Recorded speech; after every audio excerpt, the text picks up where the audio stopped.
blessed with it. It's a Celtic, great catch, touchdown, Kansas City. Rubble flings it across his body, and it's caught by Hall. Hill has it. He came back 30, he's up to 20, Dirty Dan, all the way to the end zone.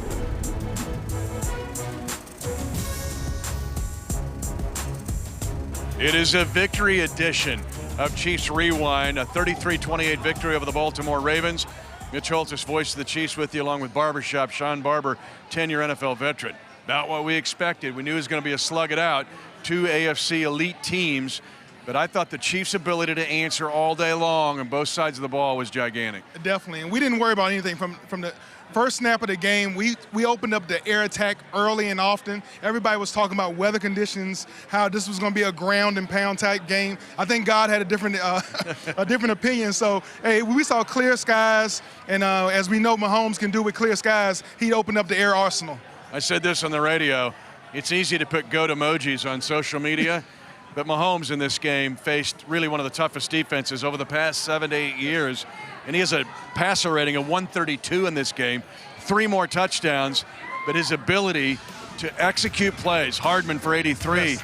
But again, tough plays that Mahomes made in this game. And the way Robinson went up and grabbed, he looked like Michael Jordan airing for a dunk when he skied to get that touchdown grab in the end zone. And the way Pat just floated it out there to him, it was only one person go get it, and his name was Robinson. The other thing, we talk about the depth on this team all the time, but at running back, Damian Williams, knee injury, wasn't going to play.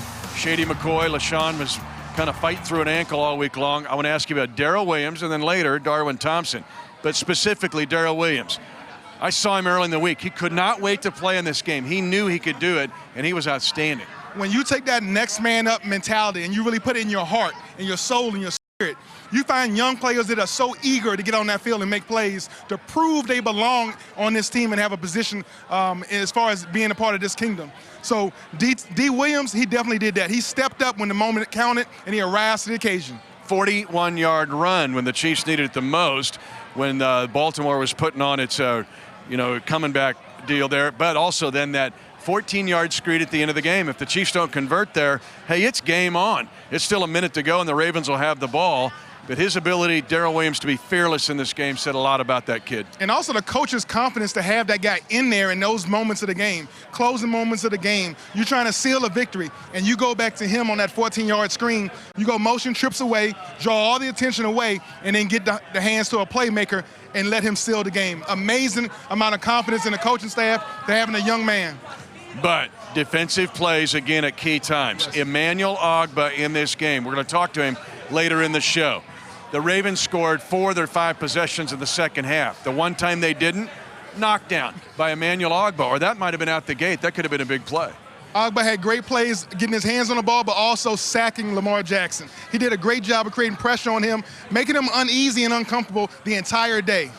All right, Chiefs win at 33-28. Stay tuned. We got a whole lot coming up.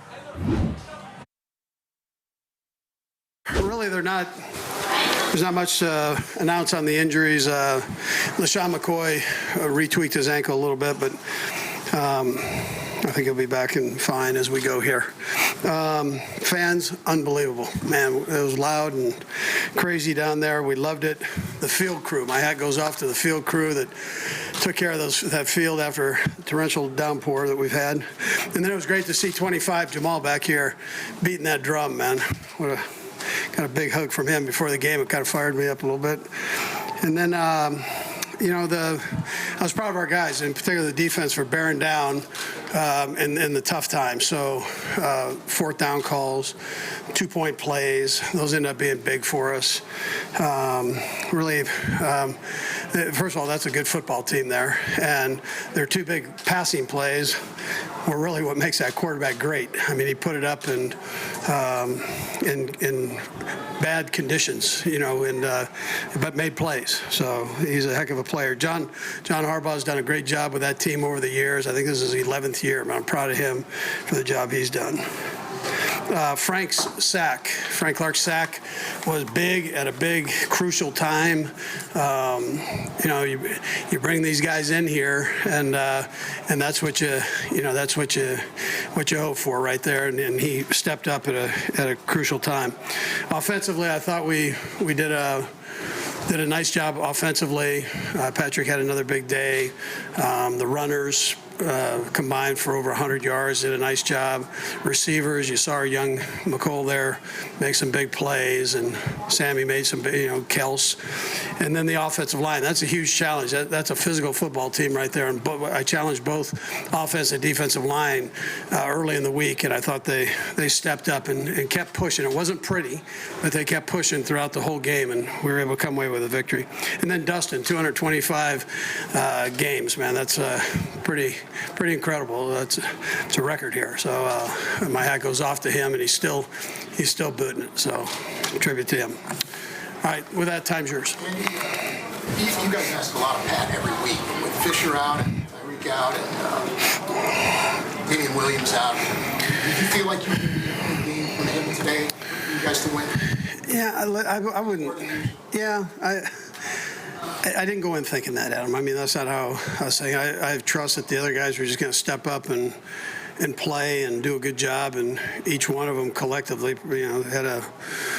had a pretty good day. So when it was all said and done, it ended up, they took advantage of that opportunity, having a chance to play.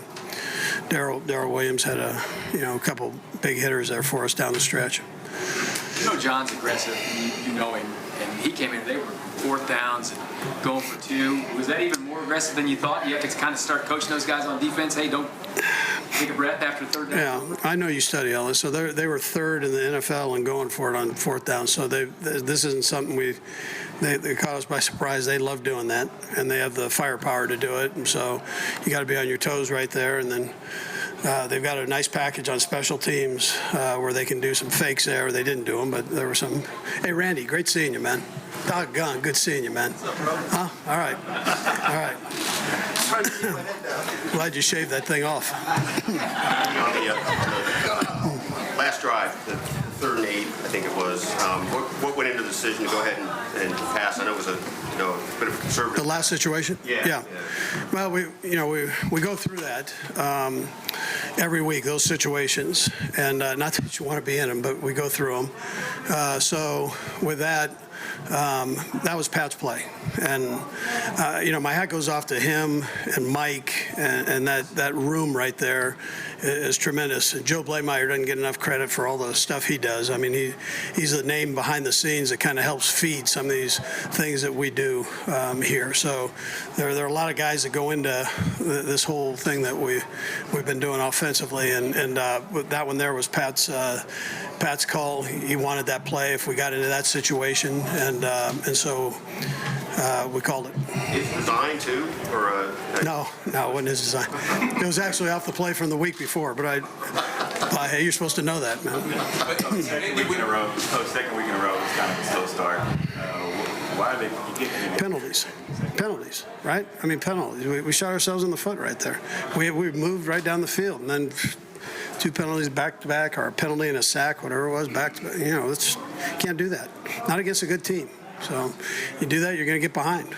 When you mention Pat, that's Pat's play. Is that something where when the two of y'all are game planning, do you see more schematically that? Yeah, that wasn't okay. Let me just say. So what we do is he has the whole game plan. So Saturday night we go through and we hit those type of situations. What would you like? We ask each quarterback what he'd like if it was this situation. So it's a 4-minute situation, 3rd and 10. And so that was his play for that. But that was already in the game plan. Right. But I guess in year 2, how much of that do you feel like is there more synergy between the two of you all to know what each other wants to do in a particular situation? Yeah, if I knew what synergy was, I'd be good with it. So, but I would tell you this, that I keep it open with those guys. So if they've got an idea that they're feeling, let's put it on the table. So we give him the game plan. Now the coaches give him the game plan, but if there's something that he's feeling, absolutely, you listen to him. So that's all part of this. That's we don't close our ears on anything, and you don't let you check your ego on that kind of stuff. A lot of people kind of put their ego out there, but you try to check your ego on that, and then keep it open. Andy, we're related to that play. Just talk about Darrell being able to get the yards after the catch that gets you there, but so we take pride in our work. Tell me about this. When you get in a game like that and they start going for 4th downs and 2-point conversions, you get a feel like this is going to be different than a normal game where everyone's just going to punt on 4th down? Do you feel that when you get in one of these? We know coming into the game, especially when those guys, push closer to their 50, closer into our territory. It's a 4-down possession. So they got a great quarterback that could, easily get 5-10 yards with his legs. And so we knew it was going to be that kind of ball game. I thought most of all we was prepared. He threw up a couple prayers, but other than that, felt like we played pretty good situational. His longest rush was 9 yards. That's a victory for you guys, right? With the way he can run it. Yeah, I mean, I guess so, but I think at the end of the day, it's all about us, just playing defense and limiting all their playmakers, which I thought, Breland did a good job on, Marquise Brown, and obviously their tight ends weren't really active. And then Lamar's a playmaker. He's gonna make plays, but I thought overall, we kind of showed up today. Hey, Tyron, you talk about the different stuff that Lamar brings. When he rolls right, he throws like 50 yards across the field. I mean, do you ever see that? Nah, I mean, that's why those guys are special. Him, Patrick Mahomes, Shawn Watson. It's a few of those guys in that class, and that's why they're special. They just make those kind of plays, and none of us could ever figure out, how did that happen, But I mean, that's the guy special, Sounds like you got a little bit of chip on your shoulder. People say there's no defense played around here. I mean, you guys kind of bringing that to the team. Yeah, I mean, it is what it is. We're going to continue to get better, continue to line up, continue to play defense. Everybody outside of this building doesn't matter. We know our goals. We know what we're capable of, and we're going to continue to push towards that. How about the couple of weeks this guy has had? But let's talk about this Ravens game. First of all, the toughness you guys had to show to keep answering this team, because they push back, and then you push back. What about answering them? Man, they got a great quarterback in Lamar, so, that offense, it got explosive. The running game started going, but, as the offense, Coach Reid, Pat was just telling us, hey, it's on us. We got to answer. We got to score, and that's what we did, and got the first down at the end to win it, so. Let's talk about your 83-yarder. That was gigantic, backed up. Now, when you heard that play call, were you thinking, ooh, this might go to the house? Oh, man, yeah. We was talking about it all day, all week in practice, that the safety, if he don't get over, the seam will be open. And I just thought it in my head, and I hit it with speed, Pat threw it, turned on the Jets, man, and got in the end zone. So how fun is it to be running towards the Chiefs' kingdom in the sweet nectar, knowing, hey, I I got to outrun everybody here for 70 yards. Man, listen, when I seen them fans, I seen them jump up, I said, it's over with. Ain't nobody finna catch me. It's over. So I seen the safety had to take an angle. I said, yeah, it's over. And then I just had to get in the end zone and go celebrate. And then you threw the ball up in the stands. That's a pretty good throw. Hey, it hit me so fast. Like, dang, I threw the ball. Like, it's all well, it's all good. But, yeah, man, I just wanted to give him a ball, celebrate with the crowd, man, and have fun.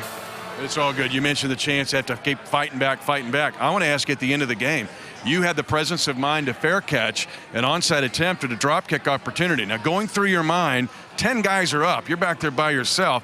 What was going through your mind as the returner in that instance? Yeah, so we wanted to see if he had a tee out there or not, So had a tee, you got to come back and play the deep kick. But he brought no tee out, so, I had to play a little closer. So I was just ready for anything. I didn't know what he was doing. When I seen the drop, the little spin, I'm like, I don't have no idea what he's finna do. When the ball was, I said, hey, I'm finna fair catch it and make sure I catch it. And I caught it, man, and the rest is history. You saved the game. Now, let's just talk about this offense. And for you, what you've learned over the months here, particularly in these first 3 weeks of the season, what you're learning about playing with Pat and being in this offense. Man, just like, just play fast, have fun, and do your job, because they preach on no route is dead. If you're not getting the ball, you helping out another route. Whether it's me running deep, man, or a flat route to hold the corner, like everybody's important, and everybody got to play as a team. So I learned that team, if you play as a team, man, anything can happen. And plus, you got an MVP quarterback back there direct that thing, so it's all good. I didn't even bring up we ran the bubble, and I thought, ooh, that might be a lateral, and then you got able to get all the way across the field to get a big gain there. Oh, I don't know, the ball got tipped, and all I was thinking was, let me just catch the ball, let me catch the ball. And when I caught it, the dude missed the tackle, and I just went back to backyard football. Let me get over to the other side. Ain't nobody over there anyway. Let me go over there. So it was a good play, man. Came right to me and sometimes you gotta do something. Do the things you gotta do, you know? A hero of backyard football and reality football. The Chiefs with the win. McCole Hardman. I think it's the preparation that Coach Reid puts us through during training camp. We get everyone in. Everyone gets reps with the ones, the twos, whatever it is. And I think guys kind of build that confidence then to know that they can play whenever they get their name called. And so you see that, and I think you've seen it for the last few years now, is whenever someone else gets their opportunity, they come up and they make plays. And so that speaks to them being prepared every single week. I remember in training camp, you mentioned something that by seeing everybody at least once last year, that was going to help you from a mental standpoint. When you go through the game plan with Indy, how much do you think you're beating teams now with your mind as much as just the athletic ability that you have? Yeah, I think just being on the same page as Coach Reid, knowing why he's calling the plays that he calls, having answers. They got me on a few pressures today as far as they were flipping the pressures and getting me, but at the same time, I was able to adjust quicker and kind of have more success earlier in the game. Take us through the 3rd and 9 to end the game. What was the origin of that? And it's kind of a gutsy call. Yeah, it's actually a pretty cool story. Me and Coach Reid and all the offensive pretty much coaches and the quarterbacks, we go through our 4-minute situations every single week. And I think I've done it for 3 years now, and we finally called a play that we had already prepared for and the night before. And so it just shows that every little detail matters. I mean, we had talked about that play the night before. And do you think people would kind of just let that go after we haven't called it for a couple years now? But we had it prepared and we were ready to call it, and then we called it and we succeeded when we got the opportunity to run it. And you said that was the one you wanted? Yeah, it was, and we had set it up last week by running the actual little pump pass thing out there, and so we knew, especially with the Ravens, they have a good veteran group of guys, so they saw the exact formation and kind of thought we were going that way, and we were able to kind of slip them out the back door and give them the pass and get the first down. Just along those lines, Patrick, when you think about what makes Andy special, what is it that you think about his coaching repertoire? I mean, obviously the way he's able to relate to people, the way he's able to get the best out of every single player that he coaches is something that is truly special about him. But I think that line of being aggressive, but at the same time being smart and doing the right thing is something that's special. I mean, I want to go for it every single time, and he has to tell me sometimes that we have to punt it. So I mean, it's like that. But I mean, he has that aggressiveness, but he knows how to manage the whole team at the same time. Just one other part to that. How much do you feel a little bit like an extension of him? I mean, it's sort of the marriage, if you call it that, really mind to mind. Yeah, I mean, we prepare ourselves each and every week to be on the same page. I mean, whenever he's calling plays and Coach Bieniemy and they're calling plays, I want to make sure I know why they're calling the play, not just spitting the play out. And so I think just building that relationship with those guys and knowing what we're trying to do and who we're trying to get the certain matchup has helped me kind of, just keep building as a quarterback in this league. Patrick, like you said last couple of weeks, you know, the co-harm and run faster. Early part of the game, pass, kind of overthrew him and he slowed down stuff. But you hit him on that 83-yard pass. Talk about that. Yeah, I mean, early in the game, it was more of a miscommunication thing. As far as I thought he was going to run more vertical, but he saw Earl over the top, so he flattened it off, and he has the ability to do that. I have to make sure I'm on the same page as him. So I told him just to keep running, to keep doing what he was doing, and keep playing fast. And then you saw whenever he got another opportunity up the seam, he was able to make a play on it. And once the ball gets in his hands, I mean, it's like that Tyreek effect where it's just about over. Patrick, going back to guys making plays, next man up and everything, just talk about the plays that Darrell Williams made, not just on the 3rd and 9 screen pass that you threw to him, but some of those runs that he had in the 4th quarter that let you protect your lead. Yeah, I mean, we talked about it all training camp, and then obviously adding Shawn at the end of there. We have a deep running back room, and those guys, every single one of those guys is prepared to play, and they can have success in the play. And you saw Darrell last year at the end of the season and in the playoffs make a lot of big plays. So he didn't get the start off at the beginning of the year, but whenever his number got called, he stepped right in and made plays, and that shows what kind of teammate, what kind of player that he is. Last two. Patrick, coming into this game, Earl Thomas said you guys weren't going to be able to beat him.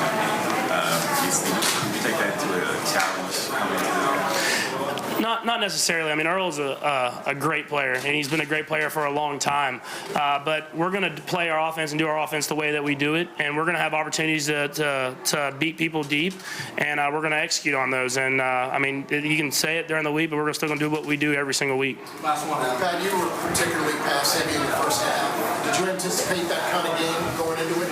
Would it be that way? Yeah, I mean, it goes with the flow of the game. In the first half, I felt like they were kind of flying a little bit quicker with their linebackers up the field, and so when I kind of had some of those RPO, those run pass options, I was throwing the ball. And then as the game kind of settled down and we kind of hit them on a couple of those, then they started kind of sitting a little bit longer. I was able to hand the ball off, and that's how you have to execute a game plan. It's not about I guess it's not about like going in there and thinking try to run it first and pass it after that. You have to make sure that you just take what they're giving you, and you'll be able to open both of them up as the game goes on. All right, thanks, Pat. With one of the heroes of the day, Emmanuel Ogbah. Actually, 2 weeks in a row he's done this. I got to ask you, though, the big pass knockdown. It's the only time they didn't score in the second half. What about that play and your ability to knock it down, make them punt the ball? Oh, it's just a play call by Coach Spags, you know. You're supposed to rush at the tackle and drop back. So I dropped back real late. So I dropped in that window, so I was able to knock the ball down. So. And a sack and a half. Able to get pressure on a guy that is hard to sack. What about your ability to pressure without letting him get out of the gate? Oh, I know he's all about speed, you know, it's all about film. You know, I watched a lot of film on him, saw his tendencies, you know, that's how I was able to stop him. So. Now, I want to ask you about staying in the lane. That's what, I mean, Spags was talking to me all week long about it. Tempting to kind of try to do too much against this guy. What about the discipline that you and everybody else on defense needed to have in this game? We knew we had to keep him in the pocket. So, you know, that's all we did. That's all we focused on, keeping him in the pocket. But, you know, he broke out a couple times. He's an athlete. He's going to.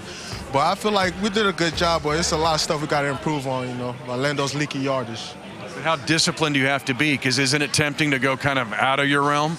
Oh, it's definitely tempting, you know. Sometimes you can see that open window, and you know you can't take that shot unless you know for sure you're going to make the play or you're going to leave the defensive player out to dry. So. When we picked you up, I was very excited. Your excitement to be part of the Chiefs Kingdom and watching you since you got here, how awesome is it for you to be here and all a part of this? Oh, it's definitely awesome. I felt welcome when I got traded, so, you know, it's good to be wanted, so that's all I'm going to say. Yes, sir. One of the heroes of not only this day, but last week as well, number 90, Emmanuel Ogbah. Coach, you survived the first quarter. Your defense then makes adjustments. Talk about the defensive discipline it takes to play against a quarterback like Lamar Jackson. Yeah, well, you saw even when we had him, he was making plays. So his two biggest plays came off of just like throws and catches and everything. So you got to play the whole play with him all four quarters. And but that's what makes him a great player. Your defense, for that last Ravens drive, the top two receivers, 4 for 14, Marquise Brown just 2 for 9. Can you talk about your secondary? He did a nice job. Really, you take away those two big plays, and it was really a pretty good day right there. So they got a few runs on us, but other than that, you know, in the pass game, we did a pretty good job. I was pleased with them, and then the effort. I mean, the guys kept coming, had a good rotation going, but they kept pushing. Last week on the plane, I took a look at LaShawn McCoy. I would have said he's not going this week. He is one tough individual. Can you talk about his influence, not only as a player, but in the locker room? Well, he's a pro. He does it with a smile on his face. Comes to work, loves every day that he has a chance to play. He's always been that way, even when he was a pup. And so I love seeing him get in and have a good day. And then you're right. What went on from last game day to today? He spent an ample amount of time with Rick. I thought Rick did a phenomenal job with him, and then he about lived in that training room. So, you know, he tweaked it a little bit today. It got sore on him, but he sure put in some good miles there. You called Darrell Williams' number there at the end with a screen pass. He looked like a man on a mission. He was. He wasn't going down. He had a nice day, too. So he had a couple big plays for us, and, you know, it worked out well. 2 big victories on the road to start the season. How good did it feel to play in front of your home crowd? Oh, it was unbelievable, man. They are so loud. They're good now. I mean, that's championship caliber right there now. The Sea of Red was rolling, man, and we appreciate every bit of that.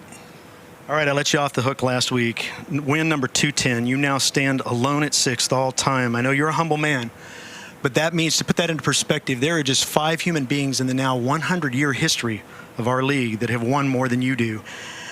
I want to put you on the spot, but years from now, when you look back at your Hall of Fame career, how do you want your players to describe you? Oh, geez. I can tell you the last time I was 210 was probably in the 6th grade, so it puts me right in perspective with that. But Listen, I just said I was honest and I coached. I mean, you know, I've been blessed to have great players and great coaches. So this isn't a one-man show. These kind of things are kind of one-man tributes, but it took a whole army to get to that point, and I've loved every minute of it. Well, Coach, we're blessed to have you here. That's all I know. Congratulations. This is a big one. Enjoy it. Thanks, Dan. I appreciate you. There's nothing like victories in the National Football League. Particularly, you get one against an elite team like the Baltimore Ravens. But there was a lot of talk about the Ravens taking away the Chiefs' chunk plays or big plays. So the Chiefs did exactly that, though, in this game, both in the run and the pass. Yeah, you saw Earl Thomas leading up to the week made a statement about him being the difference in the big game. He was going to take away the big play. But now that the game is over, we see the Chiefs have plays of 83 yards, 41 yards, 36 yards, and another one for 36 yards, and a couple other ones for 20. So thinking you're going to take away the big play, that's one thing to say it, but it's a whole nother thing to try to do it. Chiefs did this without 3 offensive starters as well. So I have to ask you, you played in this league for 10 years. For a player to get the chance, let's say a Darrell Williams or Thompson, there were others, from a standpoint of confidence and what this says to elevate them, what does that mean to a player to get a chance and make the most of it? I think the most crucial thing about that is who we played. This was a game against the Baltimore Ravens, one of the teams that everybody's going to pick to be one of the teams left standing when it's all said and done for. It wasn't the Dolphins.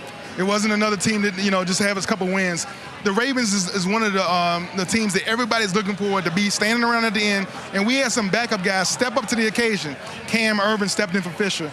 Miko Hardman, we saw what kind of game he had in replacement of Hill. But everybody stepped up. And when you see that kind of commitment on a team basis throughout the team, this win, it magnifies, it just has a ripple effect throughout the entire kingdom. Yeah, and those guys will get back here at some point. Just imagine Tyreek Hill coming back with fresh legs with the rest of these guys. I mean, it gets kind of scary to see where the Chiefs go from here. And where they go from here the next week is to go back on the road to take on the Detroit Lions. So you get to play at home one week and then go right back.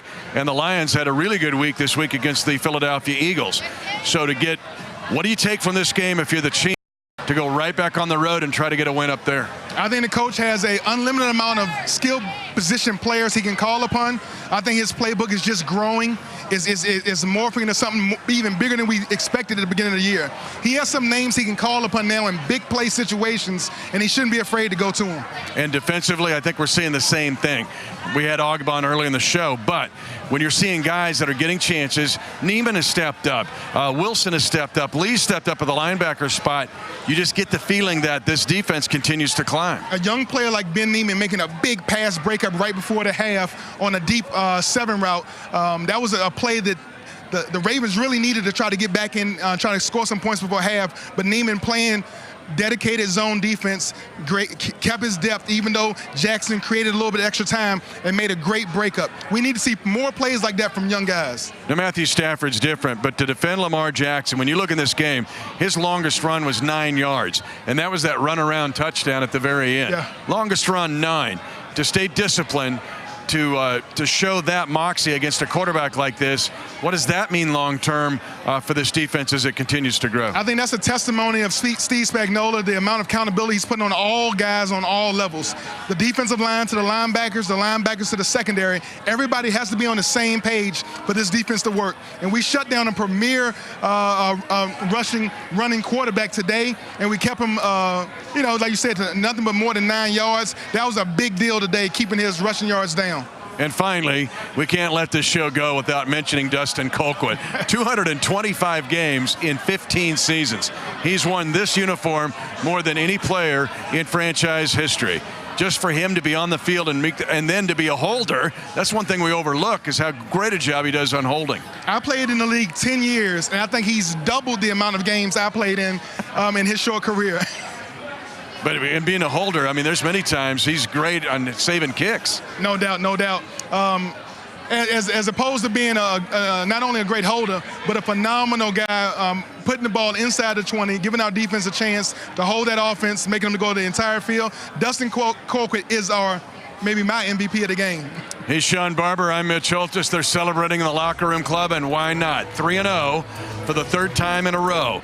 That, it ties a franchise record. Chiefs win at 33-28 here against the Baltimore Ravens. Chiefs Rewind is brought to you by Ford, the official car and truck of the Kansas City Chiefs, and by Community America Credit Union, the official banking partner of the Kansas City Chiefs.